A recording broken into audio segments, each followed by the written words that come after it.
Hey there, this video is all about making bottled liquid with Blender, which is riveting, I know. To do this, we're going to be taking a non-physical approach to rendering static and dynamic bottled liquid with both Cycles and Eevee. So let's get started with that. First thing we'll need is a bottle. I'm going to add a subdivision modifier to our default cube to start, and then set the subdivisions to something like 2 or 3. Now it's time to set up the basic shape of our bottle. I'm selecting all of the faces like so, and then scaling them down along the X and Y axes. Once we're done with this, it's time to select the top and bottom face, then crease them using Shift E, then extrude the bottom face down to create a beveled base. Now we're going to add 2 edge loops that we can scale in order to modify the shape of the body of our bottle.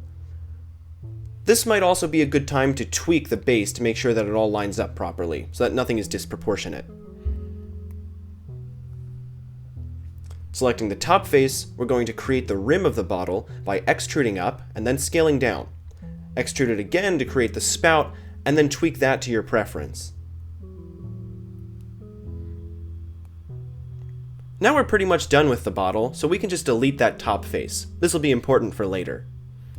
Moving on to the cap, select the edge loop around the rim, duplicate it, and then extrude upwards. I'm also going to tweak this edge a bit now to make sure that it fits with the flow of the bottle, and then fill in that top face with F when we're all done. Now I'm going to bevel this face here on the top, but I also want to go for that nice smooth effect, so to do this, I'm going to open the bevel menu, set the segments to 2 and then the shape to 1. This works with the subdivide modifier to create a smooth edge around the cap's top. I think it's also a good idea to tentatively move the cap up a bit so that it doesn't obscure the spout of our bottle. We're going to need to see that now because we're going to add the solidify modifier so that we can add some depth to this bottle and its cap. You might also want to tweak the thickness value a bit, like I'm doing here. And I think that looks pretty good. So in just about 2 minutes, we've finished the model. Now we can get on to the shading. First order of business is to enable smooth shading, which helps a lot already. Next, we're going to switch to our material preview, and now you're going to notice a disturbing lack of materials to preview in the first place. Let's take care of this by switching to the Material Properties tab, and start with the bottle material. There's already a material here, so this will be for our main bottle. We'll create a second slot for our caps material, and then apply it to these selected faces. Now I'm going to set some nice properties for this material, so I'm going to go with a shiny blue color. Set that blue first, and then to get that shiny effect, we'll turn the roughness way down and the specular up. Heading back to our bottle material now, we need translucency here in order to actually see the liquid that we'll be creating. So alpha value goes down, and I'm also going to tweak the specular settings a bit to make it nice and shiny. But in order to actually see the translucency in the viewport, we need to set it down here in the settings tab. So I'm setting alpha blend and disabling shadows. It also might be a good idea here to enable backface culling so that we can hide the opposite side of the bottle. This will stop it from looking like there are 2 bottles inside of each other. That looks a lot better. With that, our model and the shading are mostly done, which means that we can move on to actually creating the liquid effect.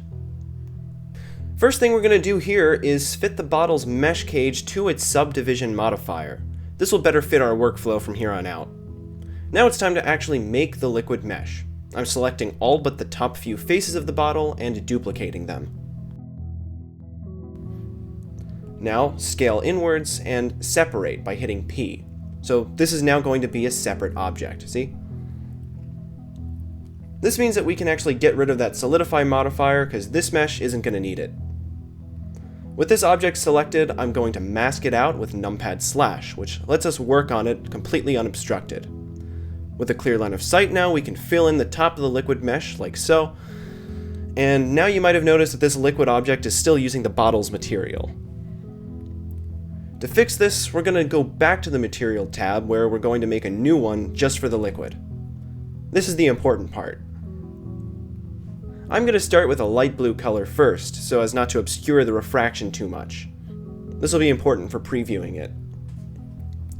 Then head on down to our transmission value and turn that up to 1. Our roughness value here does impact how our material interacts with light. Higher values yield blurrier results, so we'll just leave this at 0 for now. I think that gauging refraction can still be difficult without a full environment for reference, so I'm using an HDRI that I downloaded for free from HDRI Haven. After applying it though, it's not immediately visible, so we'll have to enable the environment in our preview settings, and there, now things are making a bit more sense. Can't forget though that we're still in mask mode, so I'm going to unmask the bottle with numpad/ for a little more context.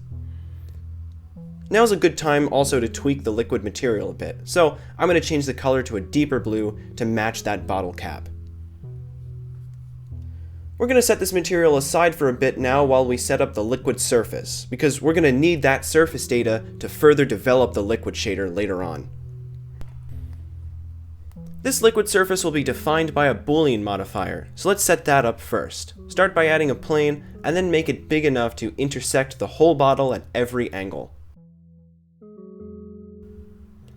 Heading over to the object properties, we also need to set the viewport visibility to a wireframe.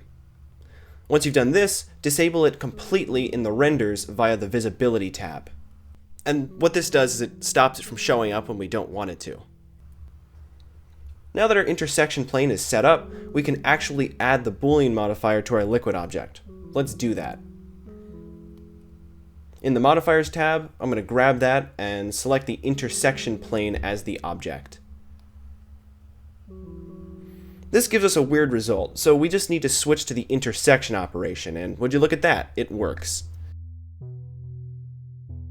Now our problem is inconsistent surface normals. As the intersection point moves, so does the distance from the nearest edge loop. This is a lot more apparent in the solid shading that I'm showing you right now. The fix for this though is still pretty simple.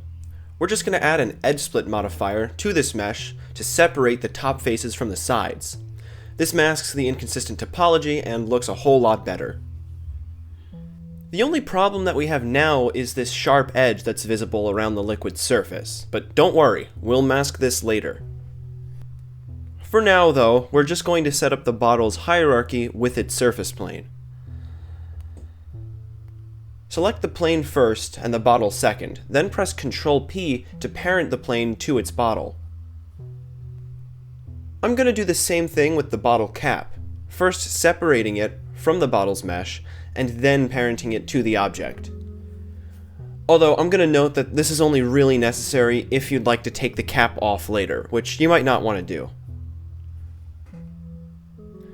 So we've got our hierarchy set up now, which is good because now the plane will move with the bottle, but this also means that it will rotate with the bottle, as you can see here. We don't want this, it doesn't look good. Fortunately, we can use object constraints to restrict the local rotation of the plane. I'm adding the copy rotation constraint, setting the target object to the bottle, inverting the X, Y, and Z axes, and then changing the mix setting to add. Now the plane's rotation is no longer affected by the bottle, though it'll still move with it when we translate it. Note that the surface point of the liquid now is inconsistent with the rotation of the bottle as its distance from the center increases. At these angles, you'll probably have to correct for this manually. Now we're all done with the surface dynamics, which means that it's really time to develop this liquid shader, now that we have the right information to work with.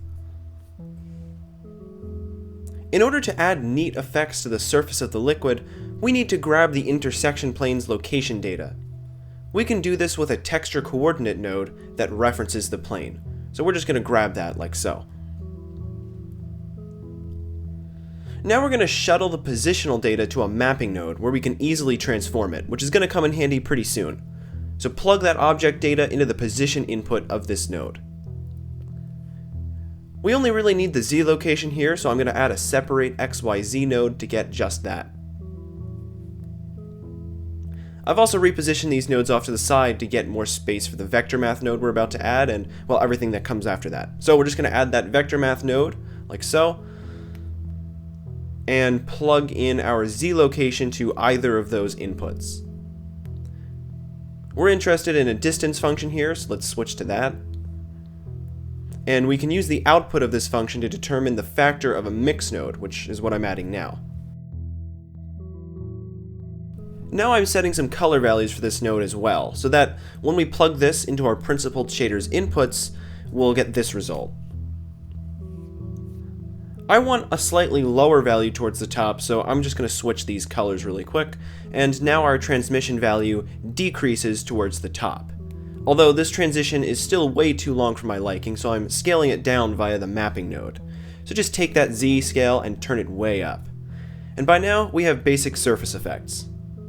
I also think this color difference at the surface point is a little too regular, so I'm going to go ahead and add a procedural noise node to offset the white color that's used in the mix node. Alright, now that that's done, we get to use the values from before to set up convincing surface normals. I'm using a Voronoi texture for this, so we'll add that node in. And we're also going to need a bump map node to convert the Voronoi value to a usable normal map. We're going to then plug that distance value into our bump map and plug our bump map into our shader. And now the bump map is being applied to the entire mesh. Before fixing this though, I'm changing the Voronoi type to smooth because I think it looks better as a height map. Alright, so to fix the bump map, we're going to use the distance value from earlier to determine where the bump map is drawn. To do this, I'm just plugging it into the bump map's strength input. This is the opposite of what we need though. Here, greater distance equals greater strength. We want the opposite of this, so I'm adding an invert node to the link between the distance and the bump strength. And that gives us the desired result. And you might notice now that I'm tweaking the distance value in the bump node to yield better looking results. Now is a good time to do that. And hey, while we're on the topic of tweaking, now is also a good time to preview this in Cycles to see if we have to make any adjustments. Gonna want to temporarily hide that intersection plane as well, and now that we can see, this Cycles render tells us that the transmissive gradient at the surface is way too aggressive, so we're gonna want to turn that down a bit. I'm using a color ramp node to modify this mix node value right before it's fed into the transmission input, as you can see here. Increasing the effect subtlety improves it a lot.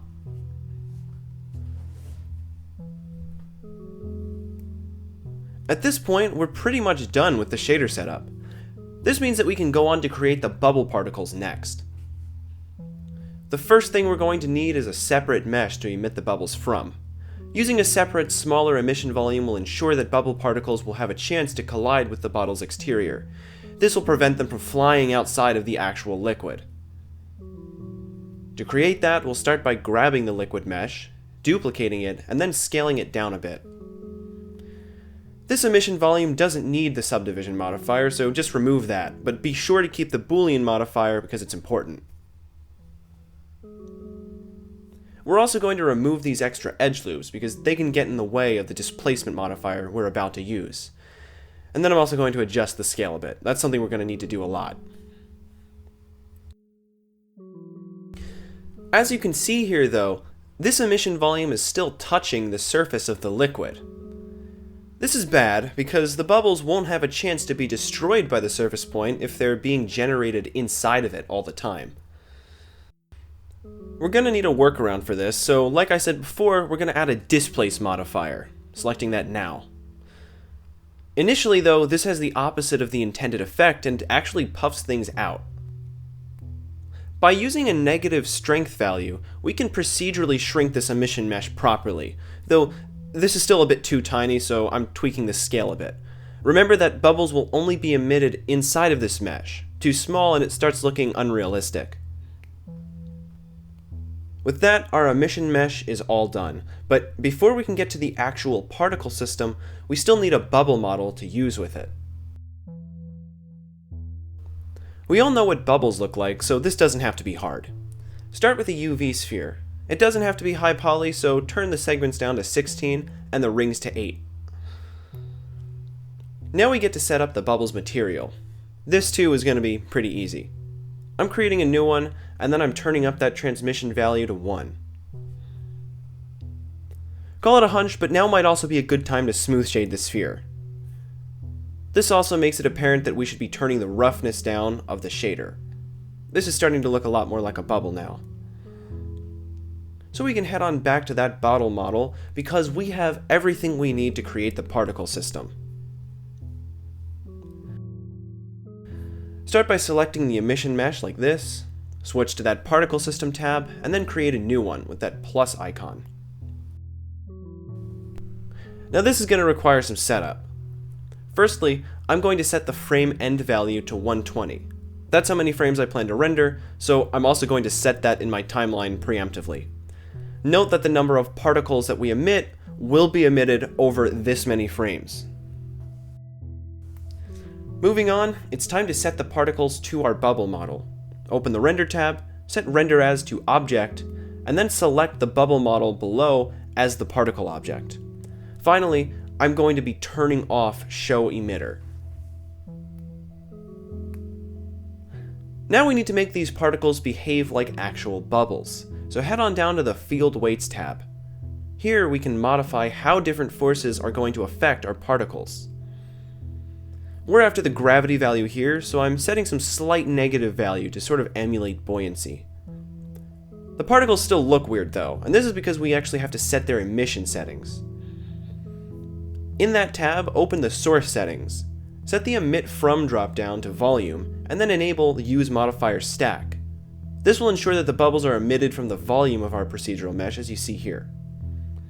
So now things are starting to look a little more bubbly, but we need these bubbles to, not fly outside of the bottle like this. Fortunately, fixing this is easy.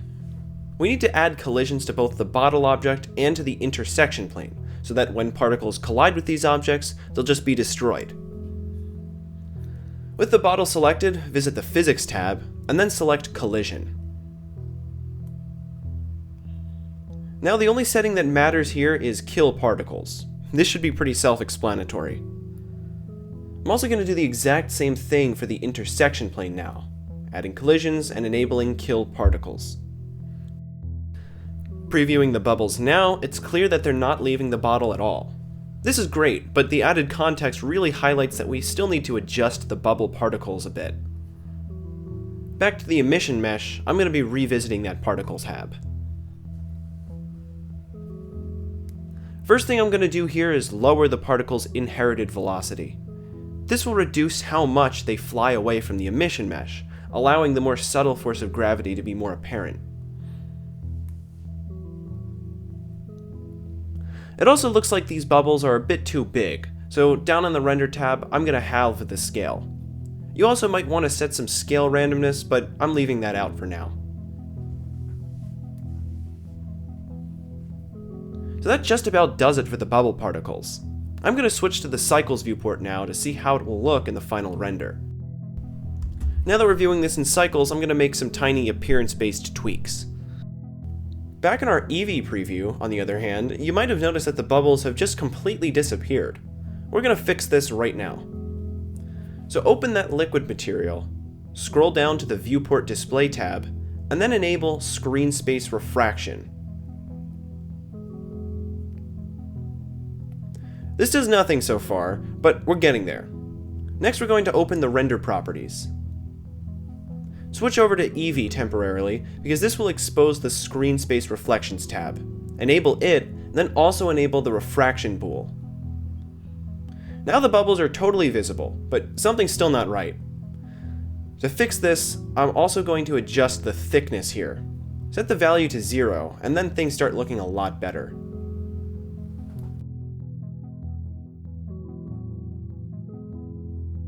Since we can see the bubbles properly now, it starts to become obvious that some of the bubbles poke out of the liquid mesh just a little. Fortunately, it's an easy fix. Just scale the liquid mesh up a tiny bit until all of the protruding bubbles are covered. When we let the animation play out, it should look something like this.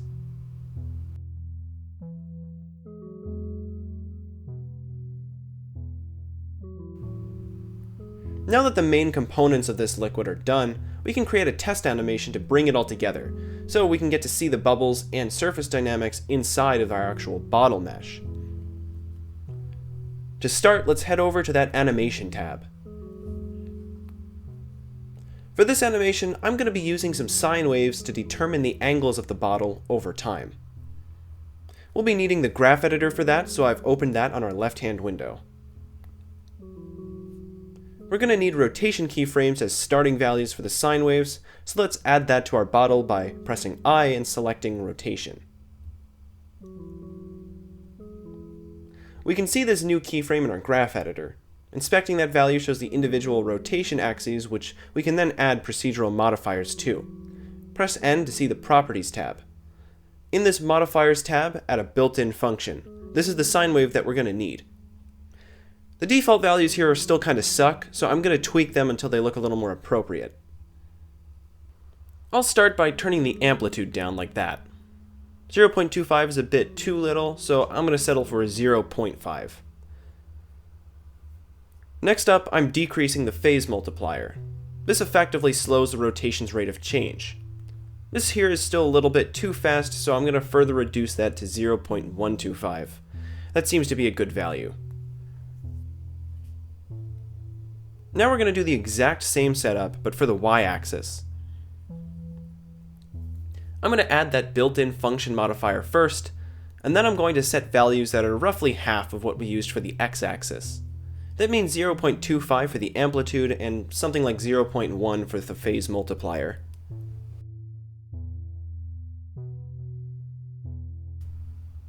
Combining those functions gives us this nice swivel effect that you're seeing here. What's still lacking though is that nice inertial reaction from the liquid. Doing this involves modifying the plane's rotation and bump map, along with the bottle's movement. I'm going to start with the latter. Back in our shading tab now, go to that Voronoi texture node.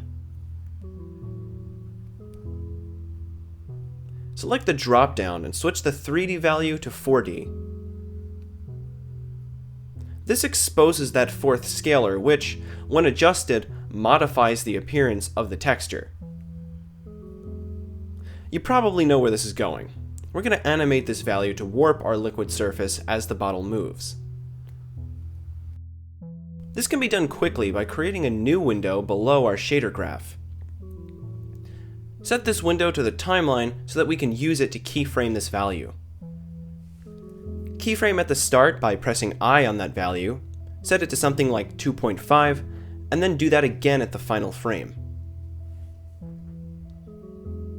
When we let this play, the animation is obvious. However, the rate of change is not consistent due to how the value is being interpolated. Back in our animation editor, we can get the curve for this value and adjust it to make it a little more linear. When we play the animation now, we start getting much improved results. Last thing to do here is rotate the Boolean intersection plane. So I'm going to basically get the parameters of the functions from the bottle and copy them to the plane.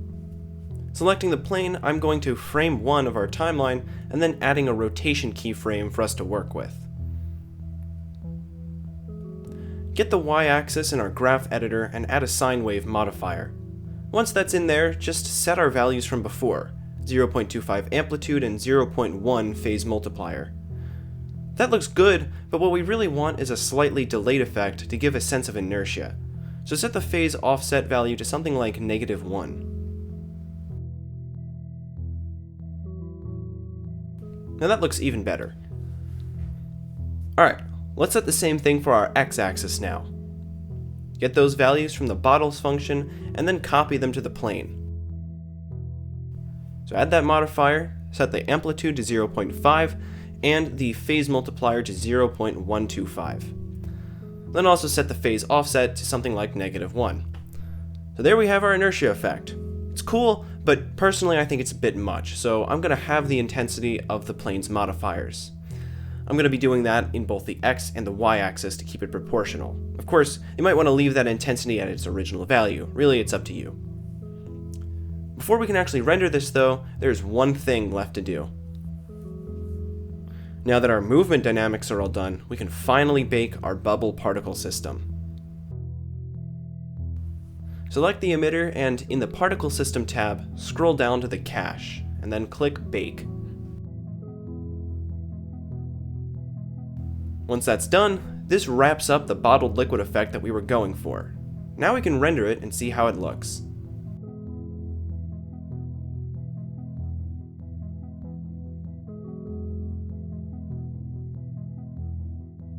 We're not done yet though.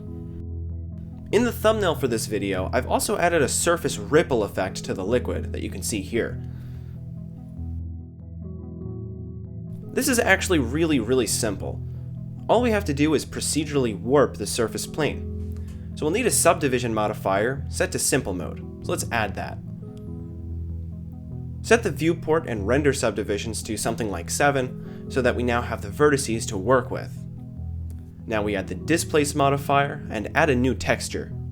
Before we set this texture up, make sure the collision modifier for our particles is listed last, so drag that down. We don't want bubbles phasing through the mesh. Naturally, the plane is lower now because the texture is all black. Let's fix this by setting it to a clouds texture. Now we start to see an effect here, but it looks really weird. To get this right, I'm going to start by tweaking the scale of the clouds texture, and then head on back to our Displace modifier and turn down the strength. I think 0.5 looks good for this value.